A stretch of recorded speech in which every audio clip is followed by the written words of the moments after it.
Mapagpalang umaga po sa bawat isa.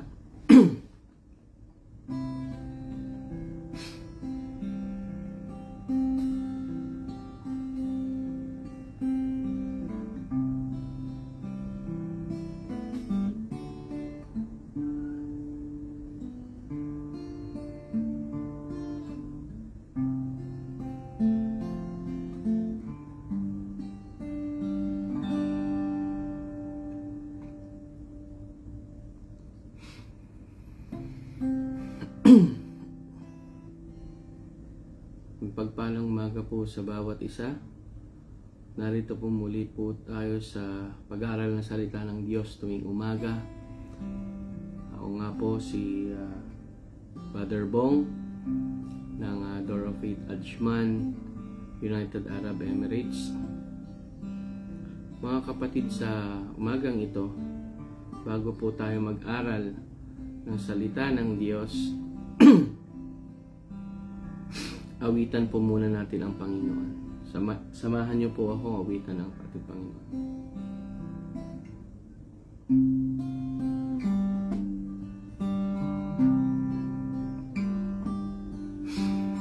Kailan pa ibibigay ang buhay mo't lakas sa Kanya na nagbigay sa iyo ng buhay na wagas? Ang pangalan niyang banal kailan tatanyag kung wala ng kakataon, tuloy na ang lahat. Kailan pa ibibigay ang buhay mo't lakas? Hallelujah. Kanya na nagbigay sa inyo buhay na wagas. Ang pangalan niyang banal kailan tatanyag kung wala ng pagkakataon, tuloy na ang lahat. At kung ang araw mo'y lumipas na, makuha mo pa kayang siya ay paglingkuran? Kailan pa kaya lilingkod sa Diyos? Kung hindi ngayon, kailan pa? Kung ang araw mo'y lumipas na, kuha mo pa kayang siya ay paglingkuran?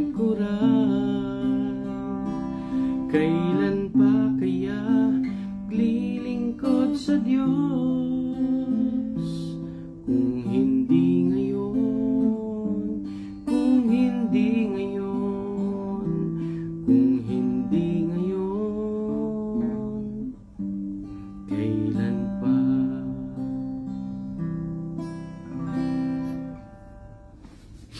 Puri ng Panginoon. Dinig po ba ako?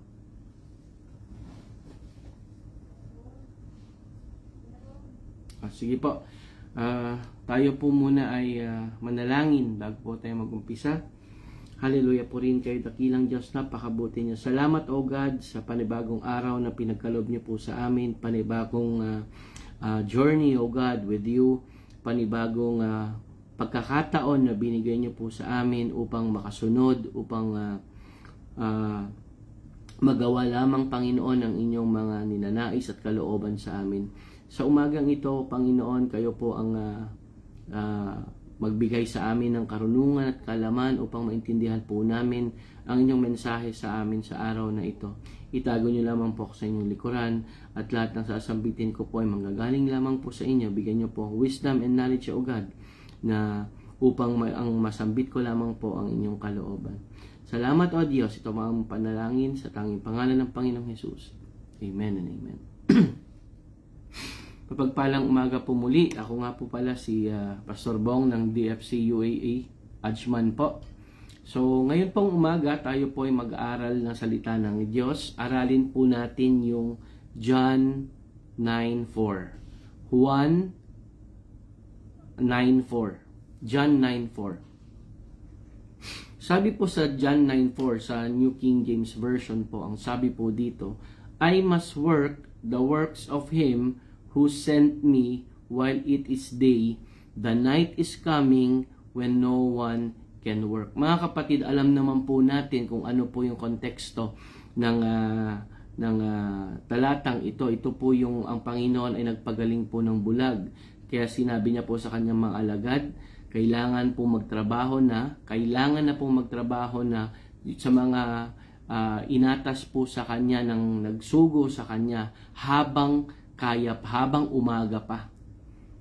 Kasi po sabi dito, kapag dumating yung gabi, wala na pong makakagawa. Mga kapatid, ang ibig pong sabihin nito ay kailangan pong gawin ng Panginoon yung kailangan niyang gawin na isinugo sa kanya ng kanyang ama, ang Diyos Ama, dahil nga po umaga pa. Ibig sabihin po, nandito pa siya. Dahil po sa verse 5 po, ang sinasabi po doon ay ang Panginoong Jesus po ang ilaw. So siya po yung light. Kaya nga po, pagdating ng gabi na hindi na makakapagtrabaho, ang ibig pong sabihin dito ay kung aalis na po ang Panginoon. Mga kapatid, tunay po na hindi po natin alam kung hanggang kailan lang po tayo dito. Tunay po kung tutuusin, maiksi po masyado ang buhay. Walang nakakaalam na kung kakayanin pa ba, kung makakarating pa ba tayo sa edad na ganito. Kasi po napakaiksi ng buhay. Kaya po ang mensahe po ng talatang ito ay habang nandito pa, habang kaya pa po natin, gawin na po natin yung pinagagawa sa atin ng Panginoon. Dahil po pagdating ng gabi, wala na po. Kapag tayo po ay umuwi na, wala na po tayong magagawa. Mga kapatid, to elaborate it more, kung titingnan po natin dito, ang sabi po, may tatlong salita po dito na kailangan nating pansinin. Di ba po? I must work the works of him who sent me while it is day. The night is coming when no one can work. Mga kapatid, ang sabi po dito, must. Ano po ba yung salitang must? Kailangan po. Pag sinabi pong kailangan po, ito po yung nagdadala ng ideya ng isang obligasyon o isang pangangailangan na dapat po talagang apurahin. Pansinin naman po natin yung pangalawang word, work. I must work the works. Dito naman po sa work, yung gawa pong, ibig sabihin po nito, ito po ay isang bagay na yung kailangan po talagang gawin. Pwede po natin itong i-paraphrase sa dapat kong ibigay ang aking sarili ng lubusan sa gawaing nasa harapan ko at gawin ito ng masigasig. Ito po yung work na sinasabi, yung ibigay yung sarili. Mas matindi pa po yung sa trabaho na ating alam. Ang pangatlong word po ay sent o yung nagsugo. Dito po, ibig sabihin po, ang Panginoon po ay hindi lamang po mensahero. Hindi lamang po siya hindi po siya yung messenger lang po, kundi siya po yung isinugo ng Ama dahil po sa isang misyon. Ngayon po, pag tiningnan po natin, paano po kaya nakayanan ng Panginoon? Paano niya po kaya nasabi na I must work the works of the one who sent me while it is day? Kasi pag dumating daw po yung gabi, ay hindi na po makakagawa. Mga kapatid, alam nyo po, meron pong mga 5 bagay na lubos po nag-udyok sa Panginoon na gawin po talaga yung nararapat. Una po, primacy. Una po yung primary. Ito po yung primary goal niya. Primary goal po ng Panginoon na ang kahulugan po ay yung pinakamahalaga po. Sinabi ng Panginoong Jesus na kailangan kong gawin ang mga gawa niya na nagsugo sa akin.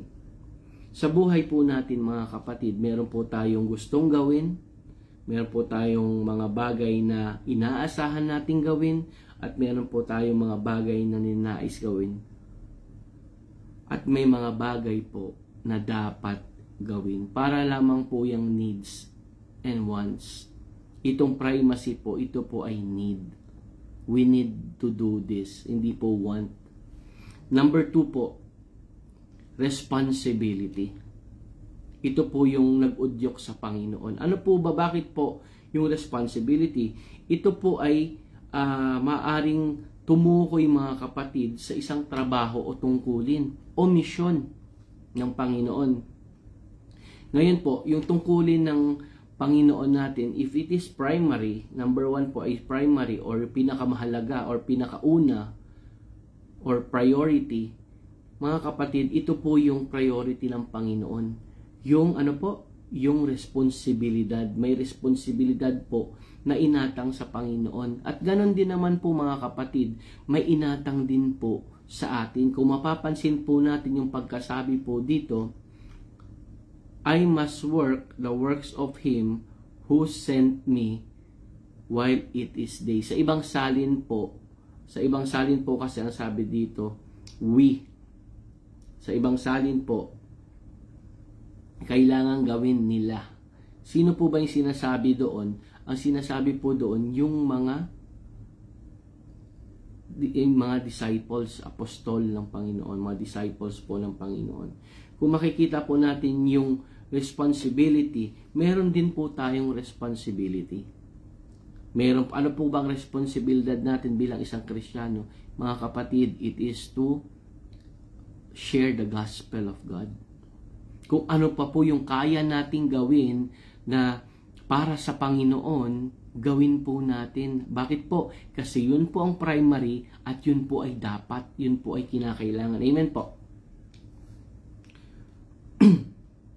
Pangatlo po, yung mga activity. Yung activity po. Sinabi nga ng Panginoon na kailangan niyang gawin. Tinawag niya silang gumawa ng mga gawa. Hindi tayo tinawag ng Panginoon para magsalita lang. Amen po. Hindi po tayo tinawag ng Panginoon para magsalita o ihayag lang yung gospel ng Panginoon. Kundi ano po, we have to act on it also. Kailangan din po, what we preach, kailangan po nakikita sa atin. Kung ano po yung sinasabi natin, kung ano po yung ipinipreach natin, kailangan po makita rin po sa buhay natin. Hindi lamang po, yung kasabihan nga po, hindi Kristiyano po tayo, hindi lamang po sa nguso, kundi sa puso po. Amen po. Pang-apat po, which is very important po, urgency. Mga kapatid, kung titingnan po natin yung talata, kailangan na daw gawin ng Panginoon, basahin po natin ulit, I must work the works of Him who sent me while it is day. Habang umaga pa. Habang umaga pa. So ano pong ang pinapakita dito ng Panginoon?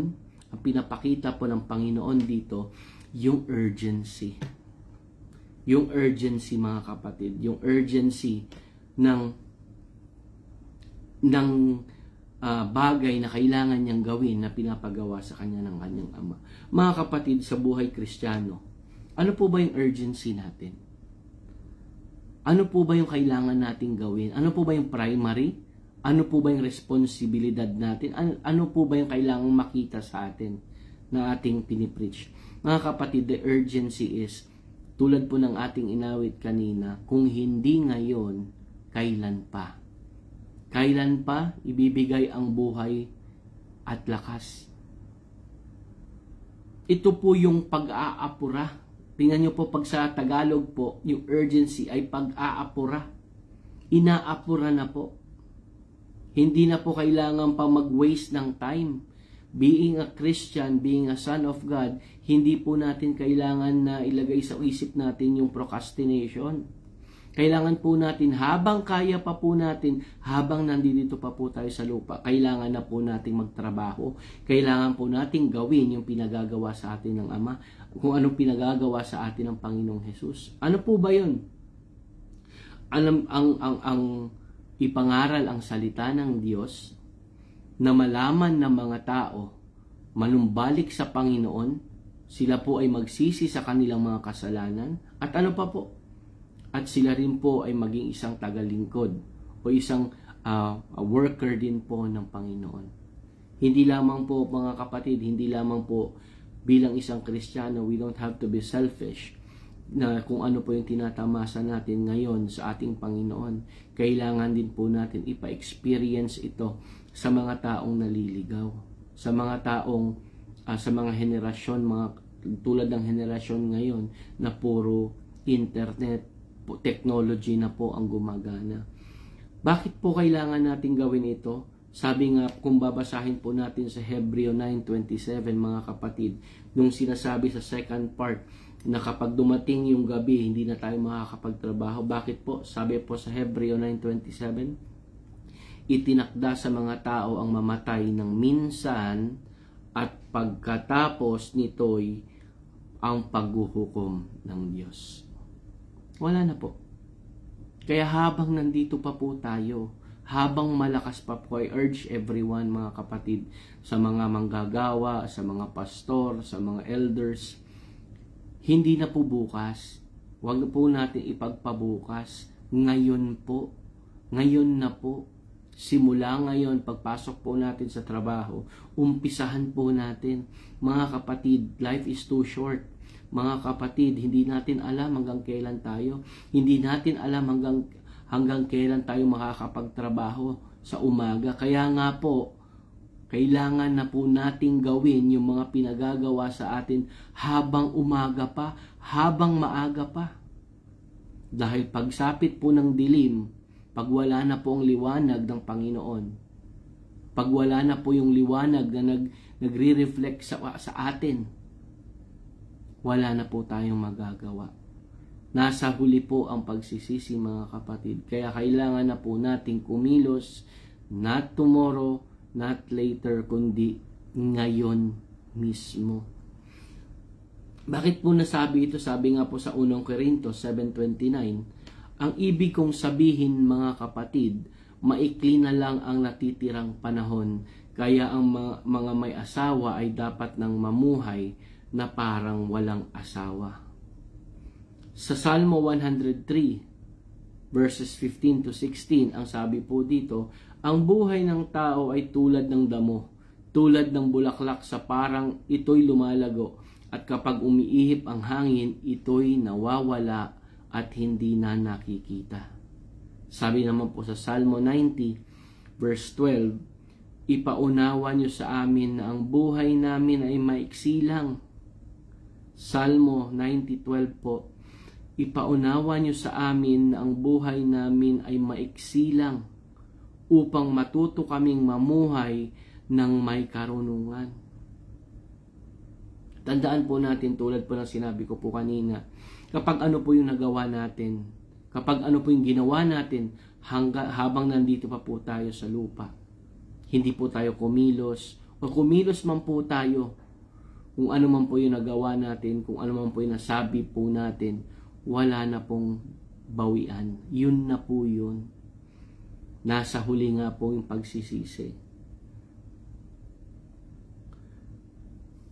Alam niyo po ba mga kapatid, isa lamang pong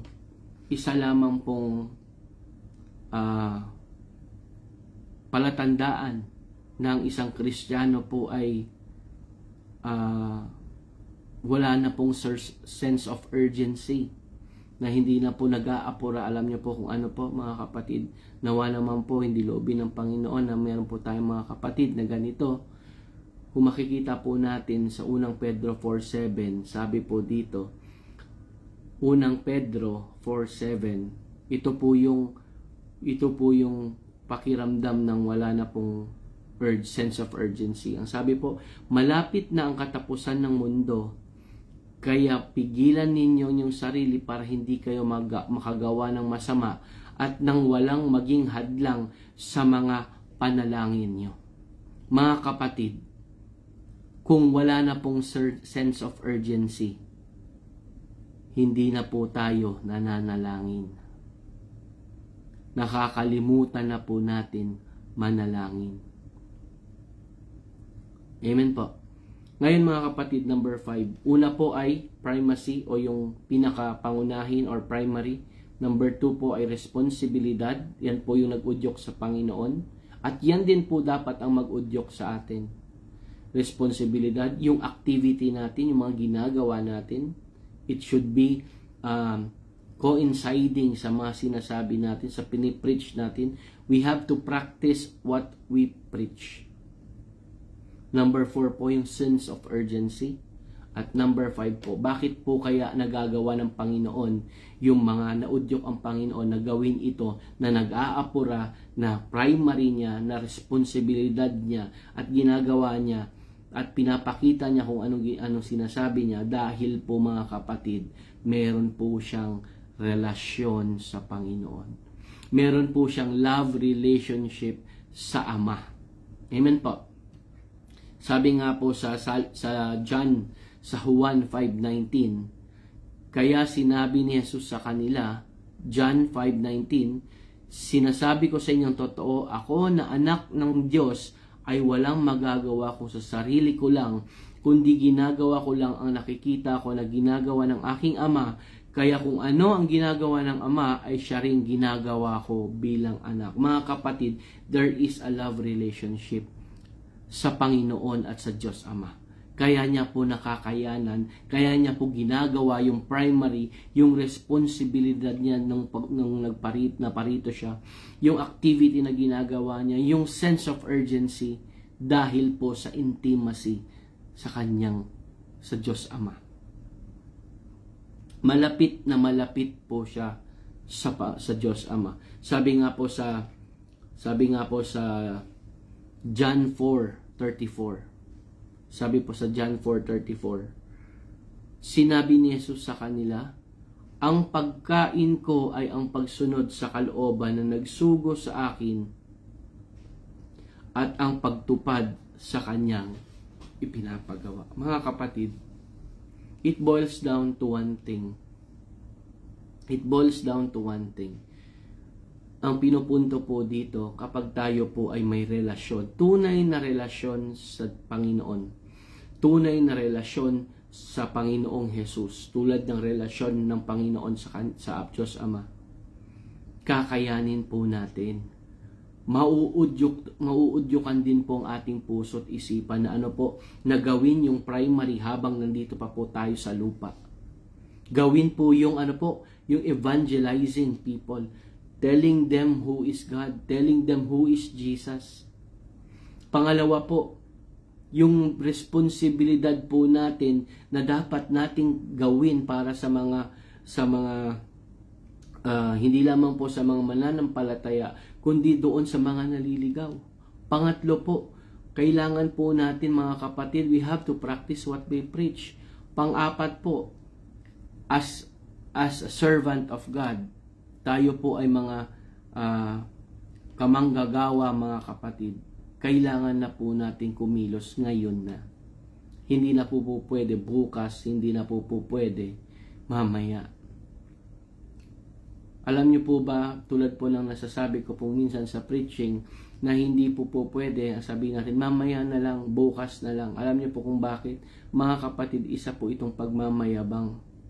Kasi po hindi po natin alam kung anong mangyayari mamaya sa atin. Hindi rin po natin alam kung anong mangyayari sa atin bukas. Kaya mga kapatid, instead of saying later, mamaya or tomorrow, we have to do it now. Now. Hindi po bukas, hindi mamaya, hindi after 2 minutes. Now, mga kapatid. Nawa mga kapatid, magkaroon po tayo ng desire sa ating puso tulad ng Panginoong Jesus.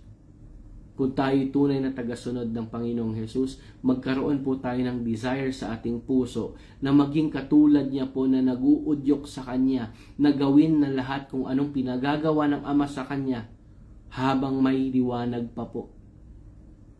Ganon din naman po tayong mga Kristiyano na mga anak ng Diyos. Kailangan din po nating kumilos na ngayon. Kailangan na nating kumilos ngayon at gawin yung pinagagawa sa atin ng Panginoong Jesus habang ang liwanag ng Panginoon ay nasa sa atin pa. Dahil pagsapit po ng dilim, pag wala na po tayo, pagpantay na po ang mga paa natin, wala na po tayong magagawa mga kapatid. Wala na po tayong magagawa. Alam niyo po mga kapatid, ang talatang ito, John 9:4, pwede po nating i-paraphrase. Pwede po nating i-paraphrase ito nang sa gayon maintindihan po talaga natin. Ganito po ang kalalabasan kung i-paraphrase po natin ito. Para sa akin, walang pagpipilian, sapagkat ang nasa harapan ko ay tiyak na kinakailangan. Ako ay pinadala partikular para sa misyong ito at sa sandaling ito at sasagutin ko ang nagpadala sa akin. Tungkol sa kung paano ko isasagawa ang atas na ito, kaya't dapat kong ibigay ang aking sarili ng buo sa gawaing nasa harapan ko at gawin ito ng buong sigla at masigasig. Mga kapatid, ang mensahe po sa atin ngayong umaga ng Panginoon ay tayo po ay urgency, sense of urgency. Maging katulad po tayo ng Panginoon. Maging kung role model po natin ang Panginoong Jesus, gayahin po natin kung paano niya po ito ginawa, kung paano niya po ginawa ang kalooban lamang ng Ama. Ganon din naman po tayo. Alam naman po natin kung anong kalooban ng Panginoong Hesus para sa ating lahat, di ba po? Amen po. Kaya gawin na po natin, hindi po mamaya, gawin po natin ngayon. Sa mga papasok po, sa mga aalis po, sa mga may pupuntahan, ngayon na po. Hindi na po natin pwedeng ipagpamamaya o ipagpapabukas pa. Purihin ang Panginoon.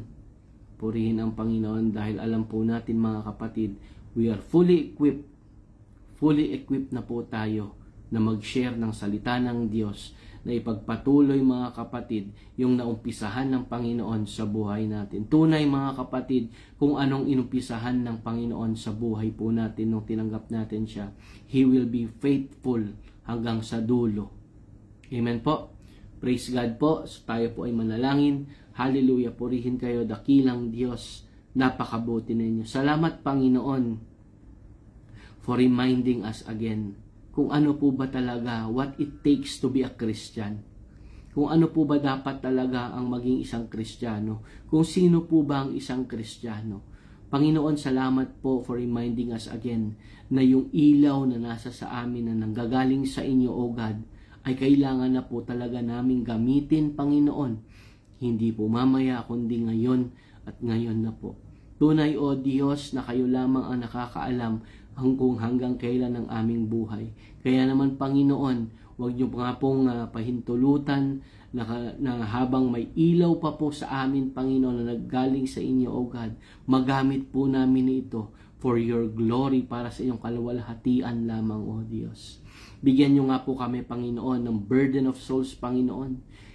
Bigyan niyo nga po kami ng tapang, boldness, Panginoon, in preaching your word. Bigyan niyo nga po kami, Panginoon, ng discernment, O God, nang sa ganon, kung ano po yung sinasabi namin, kung ano po yung pinipreach namin, Panginoon, yun din po ang dapat makita sa aming action. O Diyos, enlighten our hearts and our mind that our primary goal na ang kailangan, ang pinaka-pangunahin na dapat namin gawin ay ipagpatuloy ang nasimulan ninyo, O God. Ipagpatuloy ang pag-share ng gospel ninyo, Panginoon, ang makapagdala pa po, makaakay ng mga kaluluwa sa inyong paanan, O God.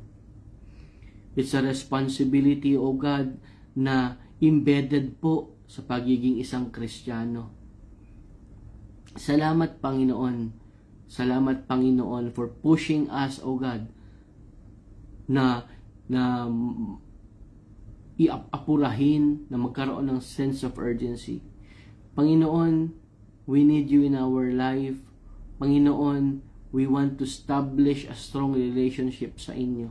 Hindi lamang po sa salita, kundi sa gawa, O God.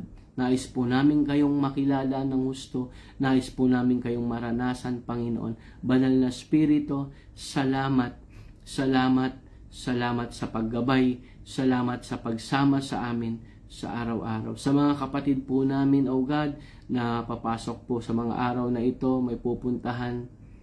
Kayo po magbigay sa kanila ng kapayapaan sa kanilang puso. Kayo po magbigay sa kanila ng proteksyon. Kayo po magbigay sa kanila ng boldness at katapangan, O God, upang ipagpatuloy, O God, ang pag-share ng inyong gospel. At sa mga kapatid po namin sa mga ibang bansa, O God, na nakatunghay po sa live na ito, kayo rin po ang gumabay sa kanila, proteksyon, kapayapaan sa kanilang puso, kalakasan ng Panginoon sa lahat ng bagay, lalong-lalo na po, Panginoon, sa mga bagay na patungkol po sa inyo na makapagbibigay po ng glory sa inyong pangalan. Itinaataas po namin kayo, Panginoon. Panginoong Jesus, kayo po ang aming sandigan. Panginoong Jesus, kayo po ang aming tinatanaw. Kayo po ang aming tinitingala, Panginoon. Salamat, O Diyos, sa pangalan ng Panginoong Jesus. Amen and amen. Purihin po ang Panginoon. To God be the glory po. Patuloy po tayong maglingkod sa ating Panginoon. Ipagpatuloy po natin kung ano po yung dapat nating gawin at kailangan po nating magkaroon ng sense of urgency. Purihin ang Diyos. To God be all the glory po. Salamat po.